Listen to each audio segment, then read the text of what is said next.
Right right కలిపేసి ఆగన్న full వీడియోకి ఇటు చూడన్న రైట్ రైట్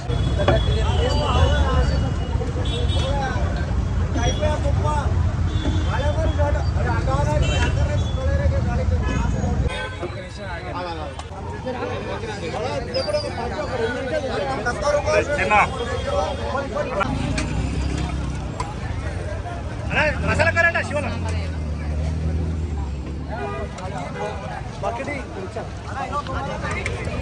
అలా ఇగో శివన సైడ్ పెట్టు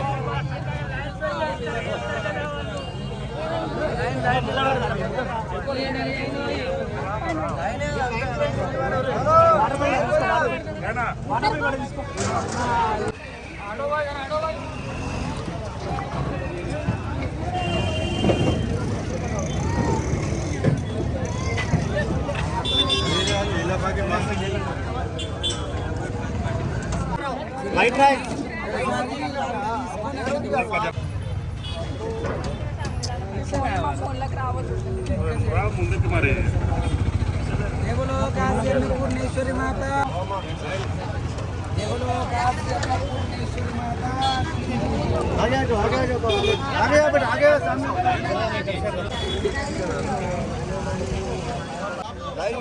देख रहा हूँ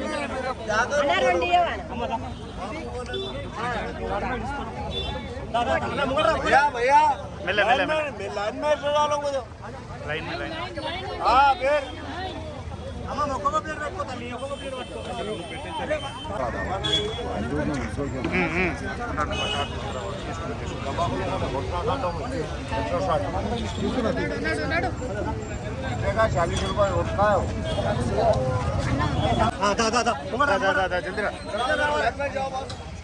गाड़ी की पार्किंग करने చెప్తా నేను చెప్తా రైట్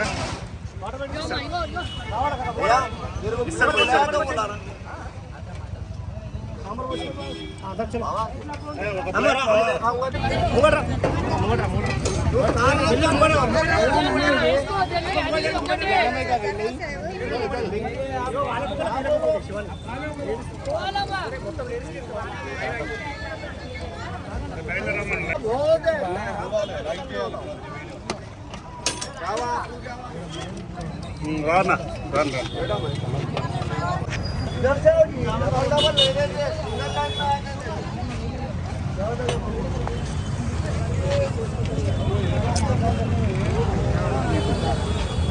आने को ले जा घर को ले आने को ले जाए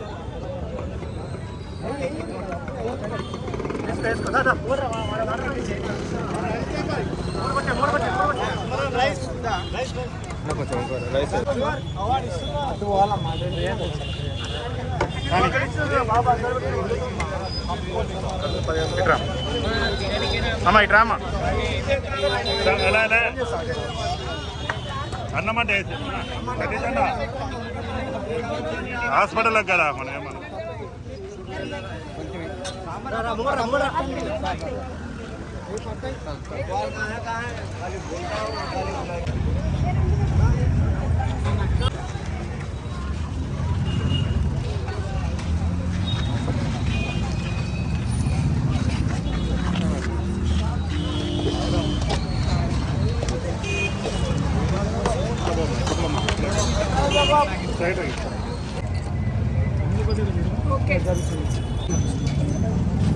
जय बोलो काशी अन्नपूर्णेश्वरी माता की, जय बोलो जगदांबे माता की, जय बोलो भुवनेश्वरी।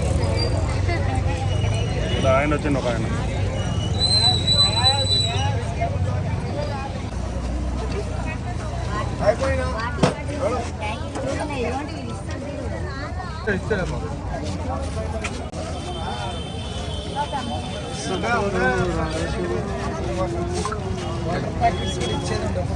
వాటర్ ప్యాకెట్ కూడా అవి బాగుంది వాటర్ ప్యాకెట్ తీయొద్దండి బిస్కెట్ ప్యాకెట్లో ఓన్లీ చిన్న పిల్లలకి మీరు పిల్లల్ని కొంచుకొస్తే అదే పిల్లలు జయలో జగన్మాతకి జయలో కాశీ అన్నపూర్ణేశ్వరి మాతాకి జై. ఓం శ్రీ మాత్రే నమః. అందరికీ నమస్తే అండి. అందరికీ నమస్తే. తెలంగాణ రాష్ట్ర ప్రజలకి, భారతీయులందరికీ కూడా నమస్తే. ఈరోజు అమావాస్య, మంగళవారం, మంగళ దినం. ఈ మంగళ దినంలో ఒక మంచి పని మేము చేయడం జరిగింది. ఎన్నోసార్లు అన్నదాన కార్యక్రమాలు, వస్త్రాలు వంచడము, చెద్దర్లు వంచడము ఎన్నో చేసినప్పటికీ ఈ అమావాస్య రోజు శని, ఆ సాక్షాత్తు శనీశ్వరుడు ఆయనను చాలామంది పట్టి పీడిస్తాడు, శనీశ్వరుడు మంచోడు కాదు, సతాయిస్తాడు అని అంటుంటారు. కాబట్టి అలా కాదు, ఎవరెవరికైతే బ్యాడ్ టైం నడుస్తుందో వాళ్ళని మాత్రమే పీడిస్తాడు. ఆ బ్యాడ్ టైం ఎట్లొస్తుంది అంటే మనుషులు చేసే కొన్ని పిచ్చి కార్యక్రమాలకి, పిచ్చి పనులకు వాళ్ళ శని దశ నడుస్తుంటుంది అన్నమాట. ఎప్పుడు కూడా మన మంచి గుణంలో, మంచి బుద్ధి జ్ఞానంలో మంచిగా నడుచుకుంటే ఆ భగవంతుడు మన ఎప్పటికీ సంతోషంగానే కాపాడుతాడు. అలాంటి శనీశ్వరుడు ఈరోజు ఆయన జన్మదినం, శనీశ్వర స్వామి జన్మదినం, శని జయంతి. ఆ శని జయంతి స్వామిది కూడా అంటే ఆ స్వామికి సంబంధించింది. కానీ మిగతా ప్రజలోకం ఒక్క పూటనన్నా ప్రజలోకం పొట్ట నింపడానికి ఈరోజు ఆ కార్యక్రమం తీసుకొని దాదాపు 1000 మంది దాకా భోజనం పెట్టాలని చెప్పి నిశ్చయించుకొని ఈ కార్యక్రమం చేయడం జరిగింది. దాదాపు క్వింటల్‌న్నర అన్నంతో ఇక్కడ నీలపురి హాస్పిటల్ దగ్గరికి రావడం జరిగింది. చాలా అద్భుతంగా ఇదే హాస్పిటల్లో ఒక చిన్న సంఘటన కూడా జరగడం, ఆ సంఘటన నా బిడ్డ గాయత్రి ఇదే హాస్పిటల్లో కన్ను మూయడం, అలా ఇక్కడికి రావాలని నాకు చాలా కోరికగా ఉంటుంది. అంతకుముందు నా కూతురు చనిపోయినప్పుడు కూడా ఇక్కడ అన్నదాన కార్యక్రమం చేయడం, చిన్న పిల్లలకు కూడా ఒక నెలపిల్ల నుంచి 10 ఏళ్ళ పిల్ల వరకు కూడా ఆడపిల్లలకి బట్టలు ఇవ్వడం, అలాగే బిస్కెట్లు వంచడం అంతకుముందు కూడా చేయడం జరిగింది. ఈసారి కూడా అలాగే ఈ అన్నదాన కార్యక్రమానికి కూడా మరి కొంతమందికి భోజనం పెట్టాలి అనుకున్నప్పటికీ ఇక్కడికే రావాలనిపించింది. ఇక్కడ ఎందుకంటే కడుపు నిండా వస్తారు పబ్లిక్. ఇక్కడ రాగానే అన్నానికి కడుపు నిండిపోతుంది. వాళ్ళందరినీ చూడగానే అమ్మ ఇంతమంది వచ్చిర్రు, ఇంతమందికి ఇప్పుడు మనం అన్నం పెట్టాలి, ఇంతమందికి అన్నం పెట్టే అదృష్టం మనకు వచ్చింది అని చాలా ఒక ఎగ్జైటింగ్ ఉంటుంది ఇక్కడికి రావడానికి. వేరే హాస్పిటల్స్ దగ్గర ఎక్కువ మంది ఉంటారో లేదో తెలియదు, కానీ ఇక్కడ చాలామంది బాలింతలు, చాలామంది కాన్పులైన వాళ్ళు, చాలామంది పిల్లల్ని ఓడగొట్టుకున్న తల్లిదండ్రులు చాలామంది ఉంటారు ఇక్కడ. చాలామంది నీలపురి హాస్పిటల్ అంటే ఒక అడుగు మనం భయపడాల్సింది కూడా. ఎందుకంటే ఇప్పుడే వచ్చి దాదాపు 3 సంవత్సరాలు కూడా కరెక్ట్ ఉన్నదో లేదో ఆ పాపకు చాలా షుగర్ వచ్చింది అని చెప్పి నా దగ్గర బొట్టు తీసుకొని వెళ్ళిండ్రు. చాలా బాధాకర విషయం. నేను నిన్నగాక మొన్న విజయవాడకి వెళ్ళిన, విజయవాడ కనకదుర్గాదేవి అమ్మవారికి శ్రీలోక సంచారిణి శ్రీ చక్రవాసిని శ్రీ కనకదుర్గాదేవి అమ్మవారి దగ్గర కుంకుమార్చన చేపించడం జరిగింది. చాలా అద్భుతంగా అక్కడ తెచ్చినటువంటి కుంకుమ ఆ చిన్న పిల్లకు పెట్టు, ఆ చిన్న పాపకు పెట్టు. ఆ చిన్న పాప కన్య, చిన్న పాప కాబట్టి మరి అమ్మవారు కూడా కన్య కాబట్టి, కనుక దుర్గమ్మ కాబట్టి అనుగ్రహిస్తుంది అని చెప్పడం జరిగింది. హాస్పిటల్లో 50-50 ఛాన్సెస్ అన్నారంట. చిన్న పాపకి పెయిన్ నిండా షుగర్ వచ్చిందంట. ఆ చిన్న పాప కూడా నీలపురి హాస్పిటల్లో ఇక్కడనే ఉంది. ఆమె కూడా సల్లంగా ఉండాలి. ఆమె ఆరోగ్యంతో పాటు ఆ నీలపురి హాస్పిటల్కి వచ్చిన చాలామంది ప్రజలోకం అందరికీ కూడా ఆరోగ్యం ఇవ్వాలి, ఐశ్వర్యం ఇవ్వాలి. ఆ జగదాంబ అందరినీ చల్ల కాపాడాలని మనస్ఫూర్తి కోరుకుంటూ, చాలామంది కూడా సనాతన ధర్మంలో, హిందూ ధర్మంలో, మన ధర్మంలో చాలామంది పొట్టలు నింపడానికి, చాలామంది కడుపు నింపడానికి, చాలామంది అమావాస్య, లక్ష్మీ అమావాస్య, ఇది దరిద్రమైన అమావాస్య కాదు. ఏ అమావాస్య కూడా దరిద్రము కాదు. చాలామంది నోట నేను విన్నా అమావాస అంటే దరిద్రం, మంచిది కాదు అనే ఒక పుణ్యం మంచిది, పౌర్ణమి మంచిది, అమాస మంచిది కాదు అంటారు. ఎందుకు అమావాస్య అంటే ఆ సూర్యుని దాటించి చీకటి వచ్చినందుక. అమావాస్య అంటే చీకటే కదా, పౌర్ణమి అంటే వెలుతురే కదా. అంటే వెలుతురు అయితే మంచిది, చీకటి అయితే చెడ్డదా. మరి ఆ చీకటి అవుతుంది కదా, మనకు 6-7-8 కాగానే చీకటి అవుతుంది కదా. మరి చనిపోతున్నామా? ఆ చీకటిని అసహించుకొని మరి భారతదేశాన్ని కానీ సమస్త లోకాలను పెట్టి ఎక్కడికన్నా పోతున్నామా మనము? అదే చీకటి కదా. ఏ చీకటి 6-7-8 అయినాక వస్తుందో అదే చీకటి మరి అమావాస్య కూడా వస్తుంది. మరి అదే చీకటి, అదే అమావాస్య మీరందరూ దళిద్రం అంటే 96 కోట్ల మంది దేవతలు అమావాస్యని ఇష్టపడి దీపావళి అమాస, ఉగాది అమాస, శివరాత్రి అమాస ఇలాంటి అమావాస్య అమ్మవారు ఎల్లమ్మ నోములు కూడా అమావాస్య రోజే ఎందుకు ఉంటాయి చెప్పండి మీరే దీనికి సమాధానం. అమావాస్య అంటే దళిద్రం అంటారు. కాశీ అన్నపూర్ణేశ్వరి అమ్మవారు ఆమె ఆడిదే. ఆడివిల్ల అమాస పుట్టాలి, మగపిల్లగాడు పుణ్యాన్ని పుట్టాలని ఒక నాంది ఒకప్పుడు ఎవరు పెట్టిండ్రో గురువులు ఋషువులు పెట్టినందుకు ఇవాళ పుణ్యానికి కొడుకులను అమాస ఆడవిల్లని బ్రహ్మాండంగా అంటారు. ఆడవిల్లలు పుడితే చాలు దళిద్రం అనే వాళ్ళు కూడా చాలా మంది ఉన్నారు. ముస్లింలల్లా ఒక పెద్ద అంటే చిన్న సామెత ఉంది. ఆడవి అంటే బేటీ రోటీ అని అంటారు. కిస్ గర్మే బేటీ అయి ఉస్ గర్మే రోటీ అయి అన్నట్టుగా చాలా అద్భుతంగా తెలియజేసిండ్రు స్త్రీ శక్తిని. వాళ్ళు కూడా అంత ముస్లింలు అయినప్పటికీ కూడా వాళ్ళ కొడుకు మీద సామెతలు చెప్పలే, బిడ్డల మీదనే సామెత తీసిరు. వాళ్ళు ఇంటికి 10 మంది బిడ్డలున్నా భయపడరు, ఎప్పుడు కూడా వాళ్ళు జనకలే. అన్న దాంట్లో ఒకరిద్దరు బిడ్డలు పుట్టంగానే నామూషిగా చూస్తారు. ఎందుకు మీరు నామూషిగా చూసేది? మేము 4 బిడ్డలను ఒక కొడుకును కన్నా, ఒక బిడ్డ భగవంతుడు కావాలంటే తీసుకుపోయింది. అది నా బిడ్డ అయిన ఉంటే నా ఒళ్ళో ఉంటుండే, నా బిడ్డ కాదు కాబట్టి భగవంతుని దగ్గర కైలాసములు భద్రంగా ఉంది శివయ్య పాదాల దగ్గర పూజ చేసుకుంటూ మా అమ్మ కానీ, నా కూతురు కానీ, మా నాయనమ్మ పనస మారెమ్మ కానీ, కలమ్మ కానీ అందరు పైలోకంలో ఉన్నారు. ఆడిది అనేదే లేకపోతే ఈ పురుషజాతి కానీ ఈ బిడ్డలనే వాళ్ళు ఎవరు కూడా ఉండరు కదండి. కాబట్టి మనకు జన్మనిచ్చిన మాతృమూర్తి స్త్రీయే, భూతల్లి స్త్రీయే, ఆ కాశీ అన్నపూర్ణేశ్వరి అమ్మ స్త్రీయే కాబట్టి తాగే గంగమ్మ కూడా నీరే కాబట్టి ఎప్పుడు స్త్రీ జాతిని మీరు అసహించుకోవద్దు. నేను దయచేసి అమాస ఆడవిల్ల పుడితే అమాస దళిద్రం, అమాస పుట్టిన ఆడవిల్ల దళిద్రమేనా మీకు? కాబట్టి అందరము తల్లిదండ్రులం అయ్యే వాళ్ళమే. మనకు కూడా బిడ్డలు 12 బిడ్డలు కనే వాళ్ళమే. మనం అందరం కూడా మంచి కడుపు నిండా కొడుకుల్ని బిడ్డల్ని ఎవరా భగవంతుడు ఇస్తాడో వాళ్ళని మంచిగా కడుపులో నుంచి ఒడికి తీసుకొని వాళ్ళని అల్లారి ముద్దుగా పెంచాలి. ఆ కొడుకైన బిడ్డైనా మనం మంచిగా చూసుకుంటారు వాళ్ళు. కొడుకు ఎక్కువ కాదు, బిడ్డ తక్కువ కాదు. అది గుర్తుపెట్టుకొని మీరు మంచిగా అమావాస్య రోజు ఎక్కడ అన్నదానం చేసినా, నేను వేరే దగ్గర అన్నదానం జరిగినప్పుడు అమావాస్య రోజు అన్నదానం జరిగినప్పుడు నేను వేరే వాళ్ళు అక్కడ అన్నదానం నేను ఎక్కడ ఓసారి ఎక్కడన్నా తినను. ఎందుకంటే మేము జపము తపము పూజలు చేస్తాం కాబట్టి ఏడవడతాడు తినే అవకాశం మాకు లేదు. మీరందరూ అదృష్టవంతులు మీరు. అయితే ఒక దగ్గర అన్నదాన కార్యక్రమం జరుగుతుంటే వేరే వాళ్ళు చేస్తుంటే అరే అది అమాసకు పెడుతున్న అన్నం రా తినొద్దు. ఎందుకు తినవద్దు? వాళ్ళు ఏమైనా చేత వాళ్ళు చేసిరా, మంత్రాలు చేసిరా, ఆ వండుతున్న భోజనంలో ఏమైనా రక్తం పోసి ఉండినరా, నిమ్మకాయలు వాళ్ళ మీదకెళ్ళి తీసేసుకొని అన్నంలో వేసి వాళ్ళు ఏమన్నా భోజనాలు మీకు పెడుతున్నారా? వాళ్ళ సత్కన అదేమన్నా మనుషులకు దిష్టి తీసి అన్నం అదేమన్నా? కాశీ అన్నపూర్ణేశ్వరి అమ్మవారు ఆ తల్లి మీద భక్తితోని ఈ అన్నదాన కార్యక్రమాలు చేస్తూ ఉన్నారు. ప్రతి ఒక్క దగ్గర ఎక్కడ అమావాస్య అన్నం పెట్టినా మీరు తినండి, ఇది లక్ష్మీ అమావాస్య. ఈ అమావాస్యనిగా ప్రతి అమావాస్య లక్ష్మీదే. ప్రతిరోజు మనకు శుభమే. ఈ రోజు మంచిది అంటారు, ఆ రోజు చెడ్డది అంటారు. మంచి రోజు అయితే మనం బతుకుంటున్నాం, చెడ్డ రోజు అయితే ఆ రోజును వాడుకోవట్లేదా మనము? చెప్పండి, మీరే చెప్పండి. ఈ రోజు మంచిది అంటారు, రేపు అష్టమి మంచిది వద్దు కాదు అంటారు, ఎల్లుండి నవమి మంచిది కాదు వద్దు, ఆ రోజే వద్దు అంటారు. ఆ రోజు మనం బతకట్లేదా? వండుకొని తినట్లేదా? చచ్చిపోతున్నామా? ప్రతిరోజు మంచిది. అష్టమి అష్ట కష్టాలకు వెళ్ళి బయటకు తెస్తుంది. అష్టమి ఎంత మంచిది. అష్టమి అష్టలక్ష్మి సాక్షాత్తు జగన్మాత. గుర్తుపెట్టుకొని దయచేసి మీరందరూ దేనికి ఇది మంచిది, ఇది చెడ్డది, ఇది అట్లా ఇది ఇట్లా, అమాసకు ఆడవిల్ల దళిద్రమో లేకపోతే అమాసని దళిద్రమో, పుణ్యమే మంచిది.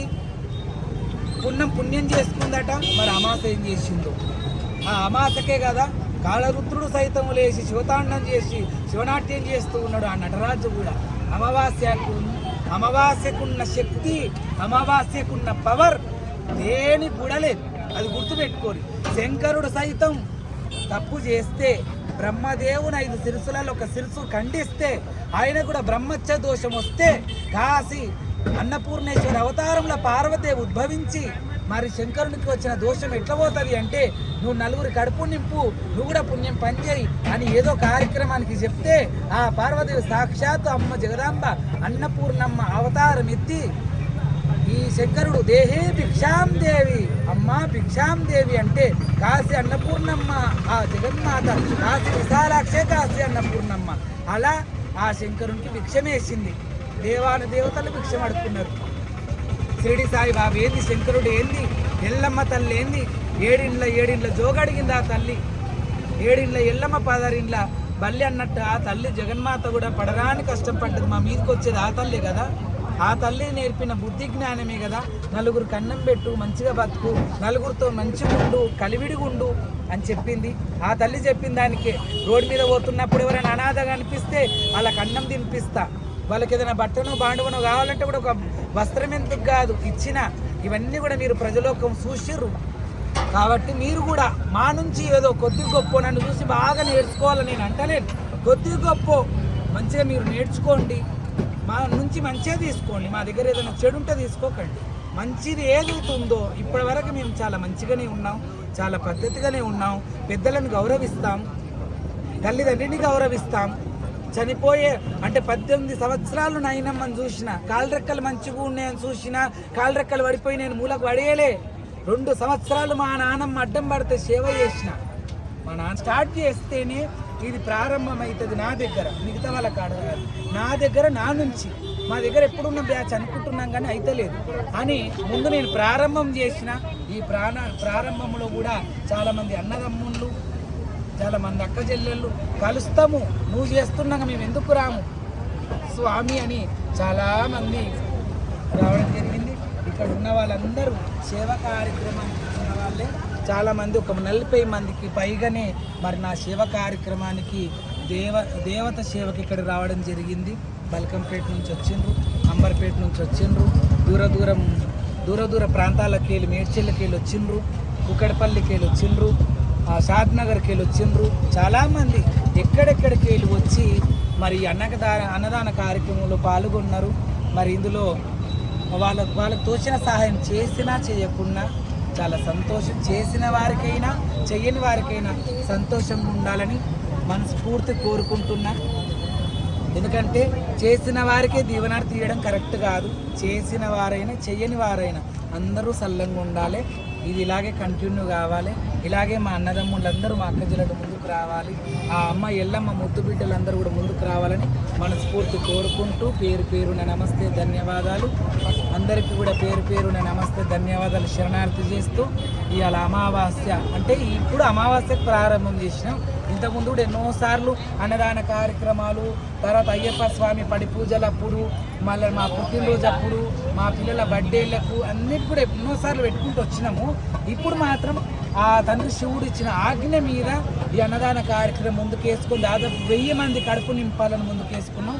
అమావాస్యకు నా ఒక్కరిని ఓన్గా చేయాలంటే కూడా కాదు, నాకు 3 బిడ్డలు కొడుకున్నారు కాబట్టి, నాకు కుటుంబం సంసారం ఉంది కాబట్టి ఎన్నో దానాలు చేసినా, ఎన్నో ధర్మాలు చేసినా ఎప్పుడు కూడా ఎవరి దగ్గర నేను భిక్షాటన చేయలే. సాక్షాత్తు శంకరుడు అటువంటి వాడు, సాయిబాబా అటువంటి వాడు, ఎల్లమ్మ దేవత అటువంటిది కూడా అమ్మవారు మరి జోగురాలు ఎల్లమ్మ వేషమేసి ఎర్రకల్ల గంప పట్టుకొని ఇల్లు తిరిగి ఆ తల్లి భిక్షాటన చేసింది. నేను ఒక విషయంలో భిక్షాటన చేయాలనుకున్నా, అది దైవ కార్యక్రమానికి, ఇలాంటి అన్నదాన కార్యక్రమాలు కాదు, దైవ కార్యక్రమం గురించే నేను అందరి ముంగల భిక్షాటన చేయాలనుకున్నా. కానీ ఎవరి అమాస ఇలా ఇంత పెద్ద ఎత్తున అన్నదాన కార్యక్రమం నడిపేయాలంటే నా వల్ల ఒక్కొక్కసారి కావచ్చు, కాకపోవచ్చు. ఇంకోటి, ఇందులో చాలా మంది చేతులు కలిస్తేనే పుణ్యం కూడా కలుస్తుంది. ఆ పుణ్యం కూడా అందరికీ కూడా వస్తుంది కాబట్టి అందరూ కూడా మరి మనిషికి ₹1 ఎందుకు కాదు, మీకు తోచినంత ₹1 నుంచి మీకు ఎంత అమౌంట్ తోస్తే అంత అమౌంట్ నాకు ఇస్తారని నేను మనస్ఫూర్తి కోరుకుంటూ, ఎందుకంటే నా ఒక్కని వల్ల కాదు, మీరు అర్థం చేసుకుంటే నేను ఎప్పుడు కూడా ఎవరి ముంగల నేను భిక్షాటన చేయలే. మరి దేవత అంత దానికే భిక్షాటన తప్పనప్పుడు మరి నాకెంత. అందుకే అందరికీ కూడా, నా అక్క చెల్లెలకి, నా అన్నదమ్ముళ్ళకి, నా మన్మన్లకి, ఎందుకంటే కొన్ని పండుగలలో నన్ను తాత అనే వాళ్ళు ఉన్నారు, కొంతమంది నా మనవరాన్లు ఉన్నారు. ఎందుకంటే కొన్ని పండుగలు పోయినప్పుడు జేజ తాత అంటారు, జేజమామ అంటారు. ఇలా నన్ను కొంతమంది పెద్ద డాడీ అనే వాళ్ళు ఉన్నారు, తాత అనే వాళ్ళు ఉన్నారు, డాడీ అనే వాళ్ళు, ఎంతోమంది ఇట్లా ఒక్కొక్క పండుగ ఒక్కొక్క దగ్గర నా అనుభవం, నాకున్నటువంటి సంబంధం. ప్రతి పండుగ కాడ కూడా, ఎల్లమ్మ పండుగలలో కూడా ఇక మీరు చెప్తున్న ఈ వీడియోలో చూసేవాళ్ళు నా పబ్లిక్, నన్ను అభిమానించేవాళ్ళు, నా ప్రియమైన భక్తులు, నా ప్రియమైన అభిమానులు ప్రతి పండుగలో కూడా ఒక ఎరకల గంప తెచ్చుకొని ఇలా జోలి జాపుకొని అందరి ముంగల భిక్షాటన అడుగుతారు. వచ్చిన కొన్ని డబ్బులైనా సరే ఆ డబ్బులల్లా ఈ అమావాస్య అన్నదానంలో కలిపి మీ అందరికీ కూడా ₹1 వేసిన వాళ్ళకు కూడా ₹1,00,000 అంత పుణ్యం వచ్చేటట్టుగా ఆ తల్లి కాశీ అన్నపూర్ణేశ్వరిని అలా మనస్ఫూర్తి, ఎందుకంటే పెద్ద లెవెల్ అంటే మీరు చేయలేరు. ఇప్పుడు 1,00,000 రూపాయల ప్రోగ్రామ్కి కూడా 100 రూపాయలు ఇచ్చినా కూడా పుణ్యమే వస్తుంది. రూపాయి ఇచ్చిన కూడా పుణ్యమే. ఎందుకు రూపాయి కాదా? ఆ రూపాయికి ఒక అరటిపండు కొనుక్కున్న ఆ పూట మందం కడుపు నిండుతుందండి. అది అర్థం చేసుకున్న వాళ్ళకి అర్థమవుతుంది. రూపాయేగా కొందరు జీరో నుంచి పెద్దగా అవుతూ కోట్లకు అధిపతులు అయినాక ఆ సున్నాను కూడా మర్చిపోతారు. సున్నా అనేది లేకపోతే కోట్ల రూపాయలకు విలువనే లేదు. కాబట్టి అది గుర్తుపెట్టుకొని ప్రతి ఒక్కరికి, నా అన్నదమ్ముళ్ళకి, అక్క చెల్లెళ్ళకి నేను శరణార్థి చేస్తున్నా. అప్పటి నుంచి కూడా కొంతమంది కూడా మా నుంచి ఏదన్నా తీసుకోవచ్చు కదా, మా నుంచి ఏమన్నా తీసుకోవచ్చు అంటే కూడా నేను వద్దమ్మా, ఇది నా సొంతంగా నేను చేసుకుంటున్నా, దాన ధర్మములు నాకు వద్దు, తర్వాత నాకు ఇద్దరు లేండి అంటే నేను తోచింది. ఇప్పుడు మీరు ఎట్లయినా వండుకొచ్చిన దాంట్లో మేము ఏం కలపలేం, మీకు ఇచ్చినా కూడా ఆ పాలు మాకు వస్తుంది కదా, మీకు కూడా మీకు ఇంత భుజంకు ఆసరైతామని అంటున్నారు. కాబట్టి మా అక్క చెల్లెలందరికీ శతకోటి వందనాలు. ఆ తల్లి జగన్మాత కాశీ అన్నపూర్ణేశ్వరి అమ్మ, అక్కడ కూడా చాలా కాశీలో చాలా అనుభవం, తెలియని అనుభూతి అక్కడ. నేను కాశీలో చాలా సంతోషంగా ఆ అమ్మను కూడా వేడుకుంటున్నా. అమ్మ, మీ అన్నములో ఒక్కొక్క మెతుకుకు సహాయం చేసిన వాళ్ళందరినీ సంతోషంగా కాపాడాలని మనస్ఫూర్తి కోరుకుంటూ, మరి అక్క జిల్లాలో ఎంతోమంది ఏడుస్తూ అంటున్నారు కాబట్టి ఆ డబ్బుల్ని కూడా మనస్ఫూర్తిగా తీసుకుంటా. ఇది భిక్షమని అనుకున్న ఇతరులు అడుక్కుంటుండన్న, నిజంగా అడుక్కునేవాడిని. ఎందుకంటే 7 ఊర్లు తిరిగి అడక తిన్నాడు, దేశాలు తిరిగి అడక తిన్నాడు దేవజంగమయ్య, లోకాలు తిరిగి అడక తిన్నాడు లోకశంకరుడు, ప్రపంచం తిరిగి అడక తిన్నాడు పరమేశ్వరుడు. 5 ఎడమ సంకల్ల ఎండియ జోలే, కుడి సంకల్ల కుండియ జోలే, ఎల్లమ్మ తల్లికైతే గంపనే ఉంటుంది, ఎరకల గంప. ఆమె అడుక్కున్నది అట్లా. కాబట్టి నన్ను అడుక్కునేవాడు అనుకున్నా, నేను 1 రూపాయి తీసుకున్నా పుణ్యం వాళ్ళకి రావాలని తీసుకుంటున్నా. కాబట్టి మనస్ఫూర్తిగా ఇవ్వచ్చు, ఎవరైనా వేసేవాళ్ళు ఉంటే ఇవ్వచ్చు. జవలో కాశీ అన్నపూర్ణేశ్వరి మాతాకి, జవలో జగదాంబె మాతాకి, జవలో భువనేశ్వరి.